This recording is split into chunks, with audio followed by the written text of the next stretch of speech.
Welcome back. We continue our discussion today, this morning, on the current problems in the Western Balkans, and we have one more distinguished speaker today with us in Athens, coming from Brussels, Mr. Miroslav Lajčák, the European Union Special Representative for the Belgrade-Pristina dialogue and also for other Western Balkan regional issues. Mr. Lajčák, welcome. Thank you very much. You have the floor for a few introductory remarks before we move to the questions. Thank you very much. Thank you for the invitation and thank you for discussing the Western Balkans here as a part of the Delphi Economic Forum, because it's really an urgent issue. We know that in 2003, here in Greece, in Thessaloniki, European Union made a solemn and official promise that the future of the Western Balkans lies within the European Union. So we promised the membership in the European Union. 18 years later, to 2021, we see that only one country from that region has made this dream a reality, namely Croatia. So this is certainly not the speed that was envisaged, and not the hope that was cherished at that time. When we look at last year, this was a particularly complex and difficult year. In March, we agreed to start accession negotiations with North Macedonia and Albania, but that was it. I mean, we did not deliver on that promise. In December. The very same process was blocked.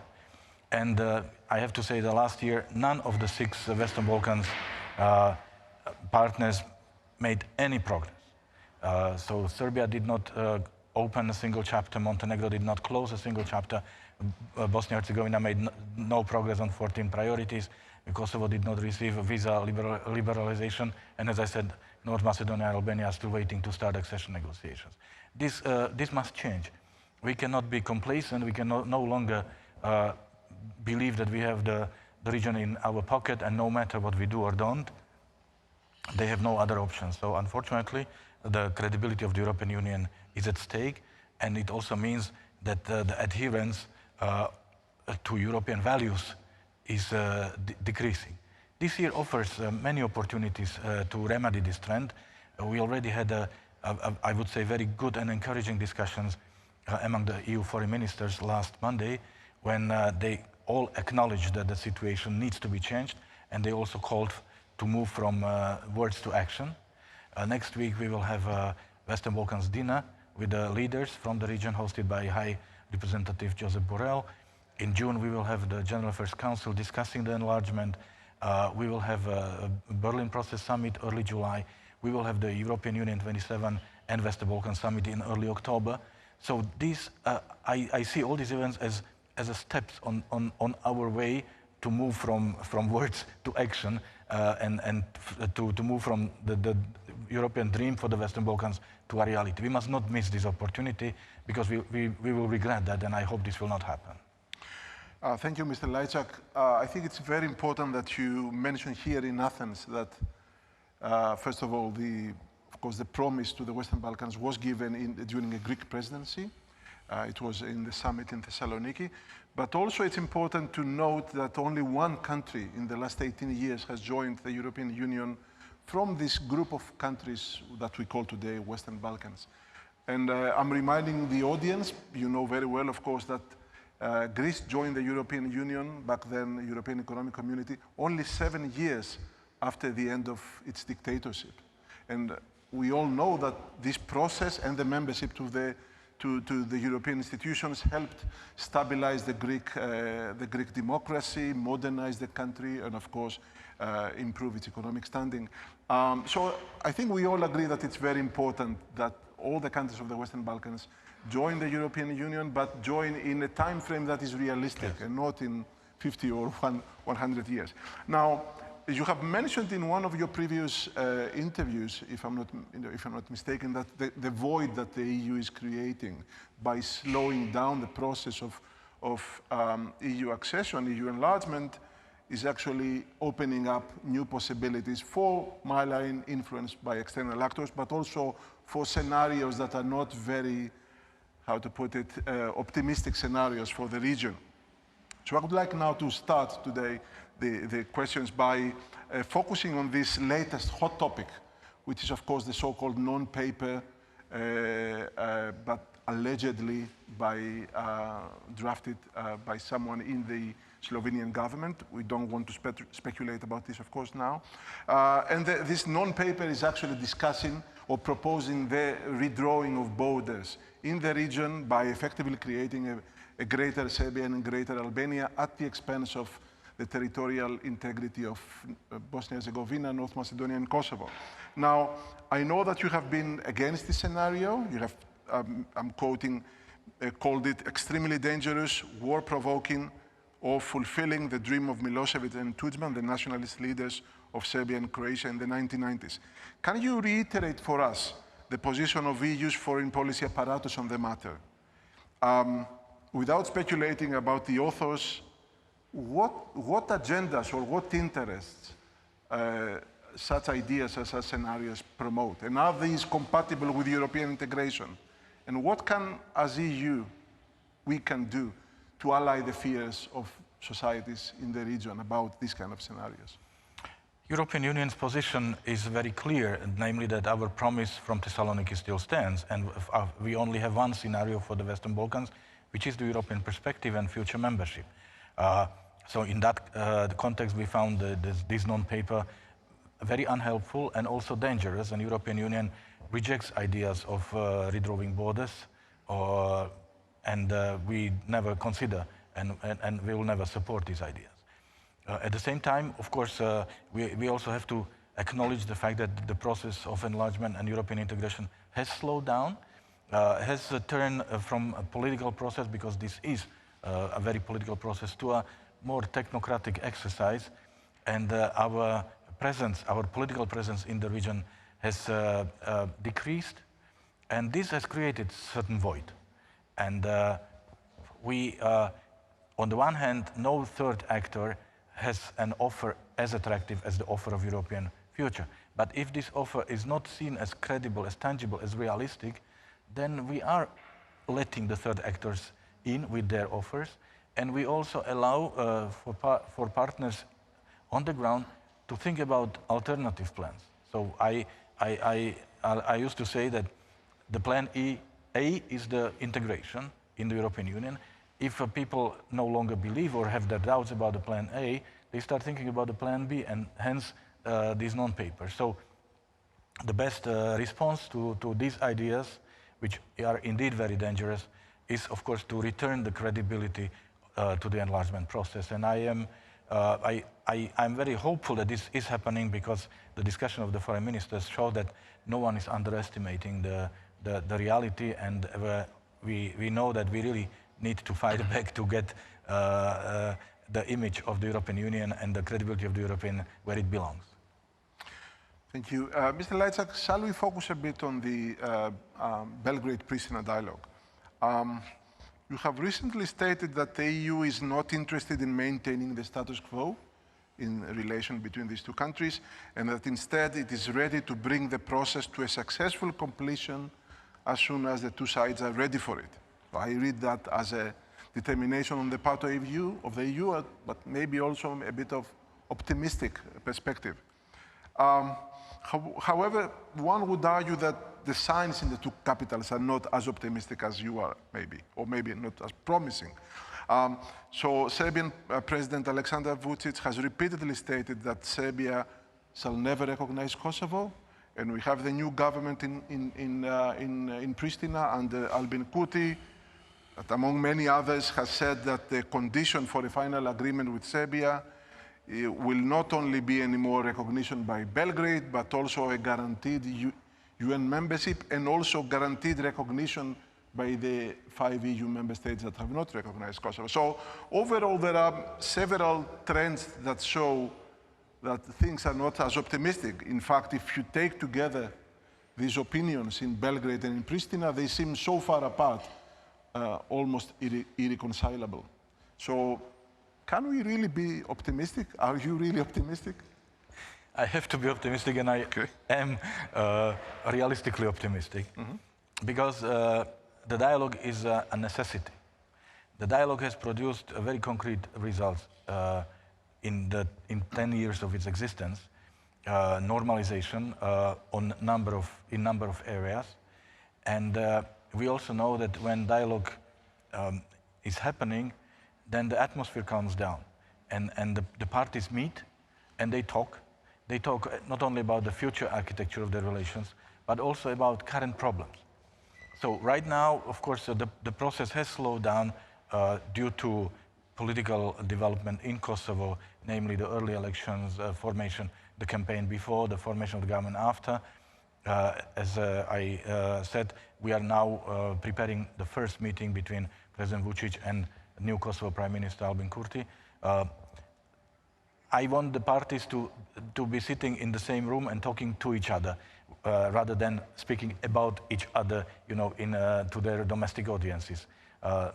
But this is what I expect to happen. I mean, they will come, we will define how are we going to work, what are the issues we are going to address, and how we will proceed. And the process will give us answers to all these questions, because there is no alternative to normalization of relations. So we can only delay it, but I see no reason for that.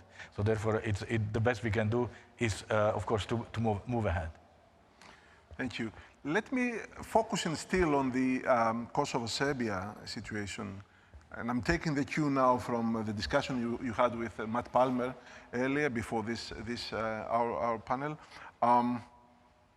about the compromises, difficult compromises that need to be made by both sides. So in order to reach a comprehensive agreement, some really painful bargaining, painful compromises need to be made.